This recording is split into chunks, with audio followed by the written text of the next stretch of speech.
पीड़िया व्रत की आप सभी को हार्दिक शुभकामनाएं। स्वागत करती हूं आप सभी का अपने चैनल में। और आज की इस वीडियो में आप सुनेंगे पीड़िया व्रत की बड़की कहानी, जो कि कार्तिक पूर्णिमा के बाद से सुनी जाती है। और कहानी कैसी लगी कमेंट बॉक्स में इसके लिए श्री राधे लिखिएगा जरूर। और ये कहानी आप सुनेंगे मेरी मम्मी के द्वारा। तो चलिए शुरुआत करते हैं पीड़िया व्रत की ये कहानी। कार्तिक के पूर्णवासी आवेला तो वो दिन पीड़िया करने दोहरावेला आ दोहराई के तो बड़की कहानी कहल जाला। तो बड़की कहानी के नेम सुन ली जा कि कैसे कहल जाला कि एगो रली राज के बेटी एगो रली घाट के बेटी, दोनों जनी बहन रहेलो।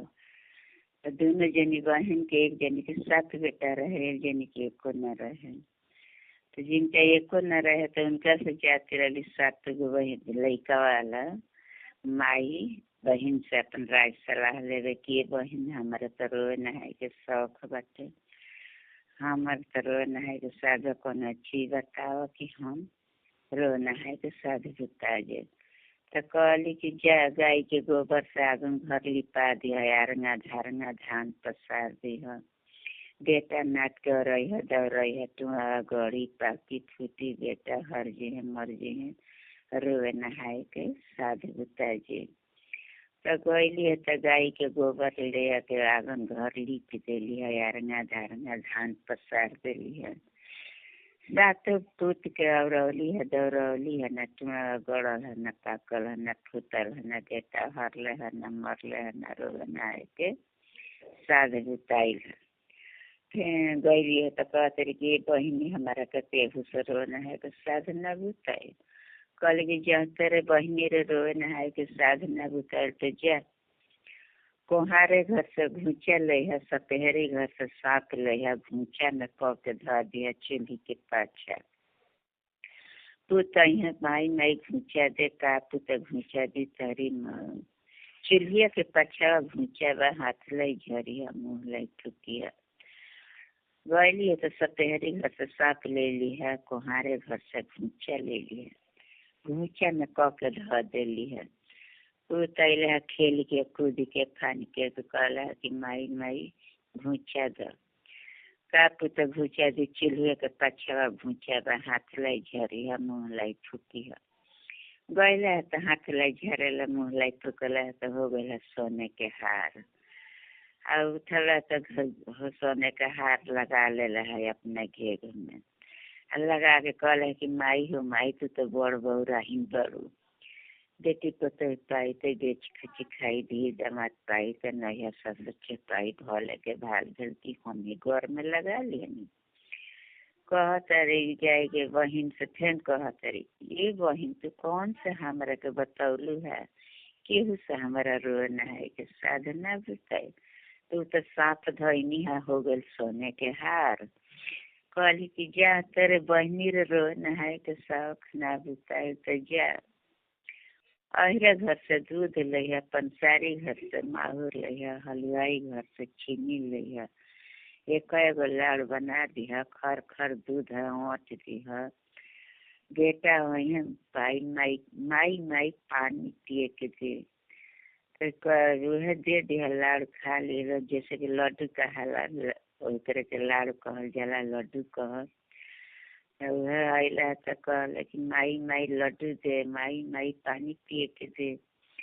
तो माई कहली कि का पुत माई माई पानी पिए के दे, तो कहली कि का पुत पानी पिए के दी तहरी मौसिया हमारी बहिनिया एक एगो लाड़ देली, खरे खरे दूध देली, अपन 7 बेटा नाच खाए लो पियो लो खेल तालो कूद तालो, ना दिखिए घूमल है ना बेटा हरले है ना मरले है ना रोए नहाए के साधु बुताइल है।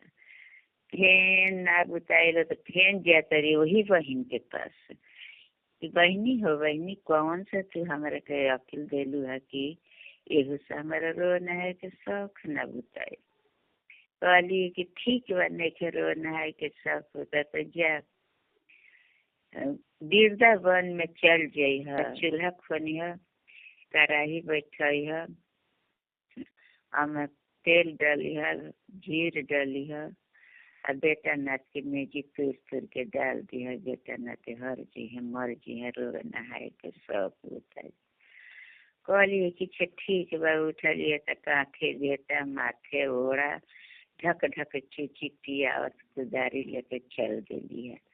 गईली है वृंदावन में चूल्हा खोने ली ढही ढही जाला कराही बैठाईली चनक चनक जाला तेल लावेली पानी होला चना लावेली काठी होला जीर लावेली भूसा होला।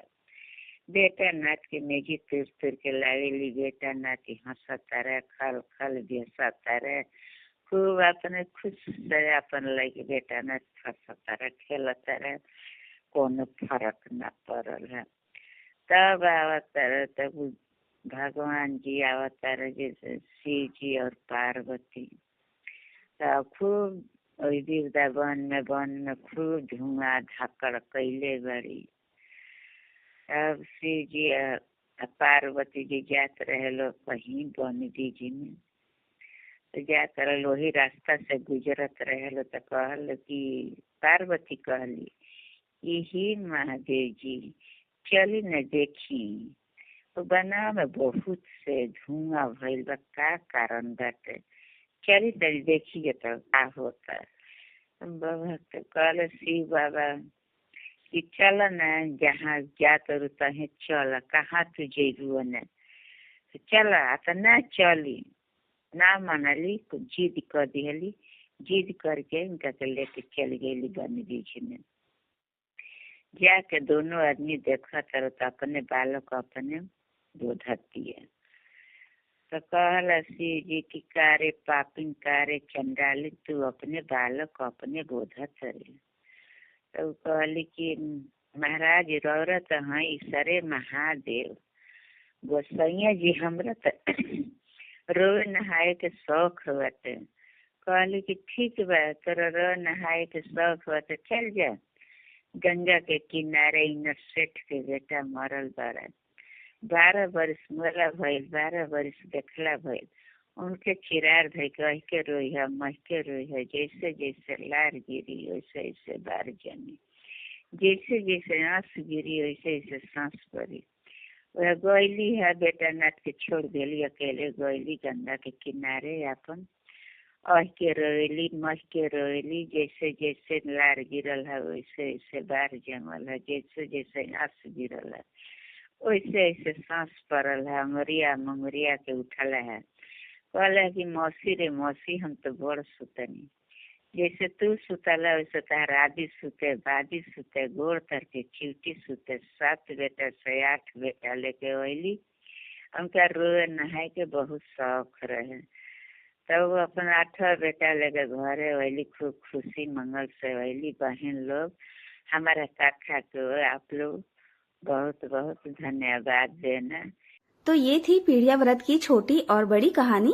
कहानी कैसी लगी कमेंट करके जरूर बताइएगा। अगर पसंद आए तो चैनल को सब्सक्राइब और वीडियो को जरूर लाइक कर दीजिएगा। मिलते हैं अपने नेक्स्ट वीडियो में, तब तक आप सभी लोगों का बहुत बहुत धन्यवाद।